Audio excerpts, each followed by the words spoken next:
Magandang araw po sa inyo mga kaibigan at nandito po tayo upang alamin ang karanasan ng isang computer engineer. Dito lamang po sa iTalk. And may I present to you, Mr. Ryan A. Mr. Ryan A, magandang araw po. Have a seat. Mr. Ryan A, bakit niyo po pala napiling maging computer engineer? Kaya ako napili ang pagiging isang computer engineer dahil since bata pa ako, ito na yung pinakagusto kong course.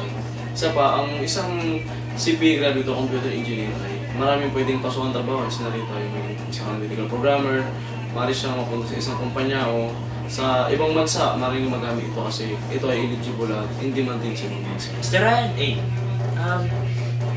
ano po yung kinuha niyong trabaho base sa inyong natapos? At saan pong bansa kayo nagtatrabaho noon? Nung matapos ako ng computer engineer, ang mag-graduate ako, ang una kong napasukan trabaho ay isang analytical programmer. Nung araw na ay nasa Dubai ako na-experience ko. For 2 years ako naging isang analytical programmer sa isang kumpanya sa Dubai. Ano po ba ang unang yung naging impression sa nakuha niyong trabaho? Madali lang po ba ito para sa inyo? Tungkol doon, ang una ko naging impression ay siyempre nanibago kasi Dubai ito, ibang bansa. Hindi ko alam ano mga dapat gawin pero at least alam mo si Pigal kaya marami ko alam tungkol doon. Nung mga sandali ngayon, naging mas challenging yun siya kasi isa na yung mga gagawa ko ng plano para sa company, yung mga investment systems na gagawin mo.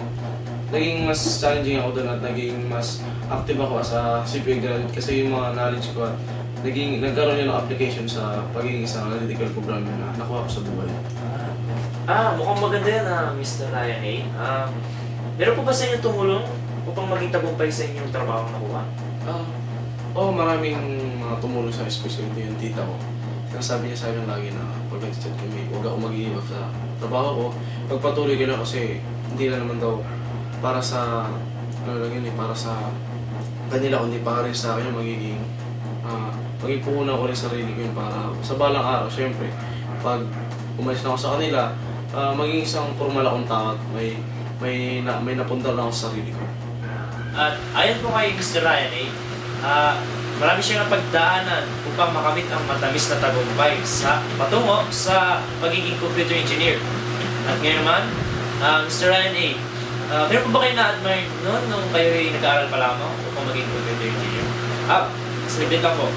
Malalaman po natin ang kasagutan na yan sa pagbabalik na iTalk.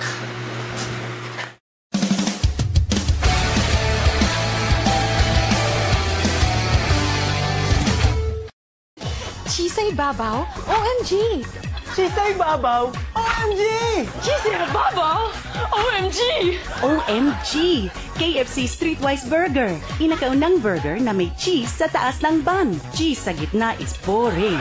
Pero cheese sa taas is exciting. The future ngayon ay KFC. Come now at tingnan ninyo. Order kayo ng 2 Streetwise Burgers at isang Coca-Cola drumstick ay libre. Pisipasan ng drumstick ay mas maraming flavor. KFC OMG!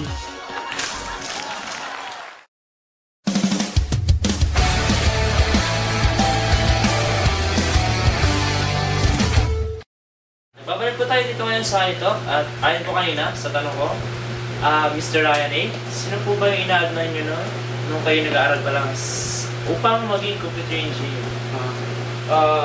Yung araw na yung pinaka-ina-admire ko talaga is yung papa ko. Kasi sa amin, siya yung may pinakamalakas na puso. Ayaw talaga, hindi siya nag-give up sa mga bagay-bagay na nangyayari. Ang problema man, wala. Lalo na pag medyo hirap, gano'n. Hindi siya nag-give up, ginagawa niya lahat ng bagay para masolusyon. Siya naging most admirable person ko kasi ginaya ko siya, gusto kong hindi nag-give up sa lahat ng bagay. Hindi ako tumitigil ng lahat. Hindi nahanap ko ng solusyon ng bagay niya. Kaya siya ang pinaka-admirable ako. Salamat po sa sagutan ngayon. At dahil po sa marami po ako na itanong sa inyo, bibigyan po kita ng isang pagkakataon upang magbigay sa akin ng katanungan. Kahit ano po yun, sasagutin ko yun. Kahit tungkol sa'yo? Sige po, kaya. Akin, AJ, parang napapansip kaya wala ka pa nakukusuhan. Ba't hanggang ngayon ay wala ka pa rin nakukusuhan? Maraming salamat po sa napakagandang katanungan na yan. At masasabi ko lang na dyan ay siguro mahirap maghanap ng simpleng babae. Alam mo yun? Yun lang po ang masasabi ko. At kaya naman po, Mr. Ryan A, Kung din sa love life nyo, ilan na po ba naging girlfriend nyo? Sa totoo lang, marami ako naging girlfriend pero ang totoo lang niya, isa lang rin yung sumagot ako.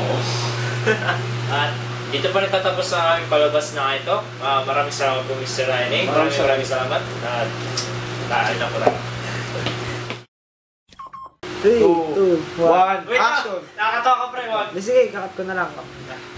Magandang araw po mga kaibigan at nandito po tayo upang interviewin ng isang computer engineer na graduate at upang malaman ang kanyang mga karanasan. At nandito po tayo sa